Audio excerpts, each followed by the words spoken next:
दोस्तों, Tokyo Olympic में हिंदुस्तान को पहला गोल्ड मेडल दिलाने वाले नीरज चोपड़ा पर पूरे देश को नाज है। ओलंपिक के इतिहास में अब तक भारत को केवल 9 स्वर्ण पदक मिले थे, लेकिन अब उन्होंने 10वां गोल्ड मेडल दिला दिया है।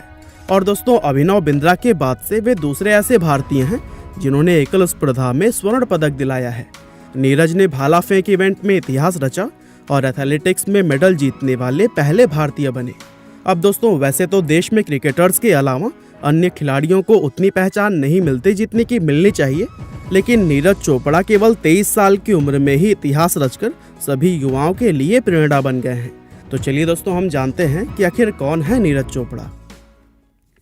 दोस्तों, 24 दिसंबर 1997 को हरियाणा के खांदरा गांव में नीरज चोपड़ा का जन्म हुआ था।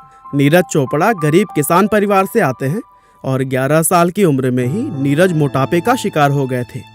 उनका वजन बढ़ता हुआ देख घर वालों ने मोटापे को कम करने के लिए नीरज को खेल कूद का सहारा लेने की सलाह दी, जिसके बाद से वो वजन कम करने के लिए पानीपत के शिवाजी स्टेडियम में जाने लगे। और दोस्तों, एक आम भारतीय लड़के की तरह ही उनकी पहली पसंद भी क्रिकेट हुआ करती थी, लेकिन स्टेडियम में जैवलिन थ्रो की प्रैक्टिस करने वाले खिलाड़ियों को देखकर उनके मन में आया कि मैं तो इसको और भी ज्यादा दूर फेंक सकता हूँ। और दोस्तों, यहीं से नीरज चोपड़ा के मन से क्रिकेट आउट हो गया और जैवलिन थ्रो ने एंट्री ली।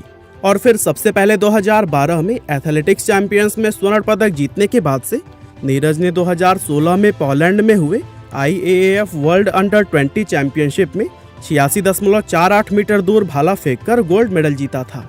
और इसी उपलब्धि की वजह से ही उन्हें जूनियर कमीशन्ड ऑफिसर के तौर पर नियुक्ति मिल गई थी। अब आर्मी से जॉब मिलने के बाद से नीरज ने एक इंटरव्यू में कहा था कि मेरे पिता एक किसान हैं और माँ एक हाउसवाइफ, और मैं एक ज्वाइंट फैमिली में रहता हूँ और मेरे परिवार में किसी की भी सरकारी नौकरी नहीं है, इसीलिए सब मेरे लिए खुश हैं। उन्होंने कहा था कि अब मैं अपनी ट्रेनिंग जारी रखने के साथ साथ अपने परिवार की आर्थिक मदद भी कर सकता हूँ।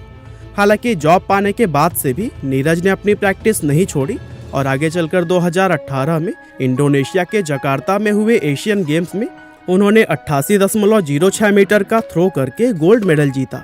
लेकिन दोस्तों, 2018 में ही एशियन गेम्स और कॉमनवेल्थ गेम्स में शानदार परफॉर्मेंस के बाद से नीरज कंधे की चोट के शिकार हो गए और इस वजह से वो काफी वक्त तक खेल से दूर रहे थे।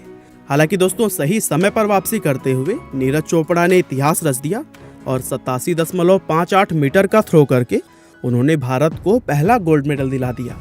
और दोस्तों, इस तरह से गरीब किसान परिवार में जन्मे नीरज चोपड़ा आज हम सभी के लिए एक इंस्पिरेशन बन चुके हैं।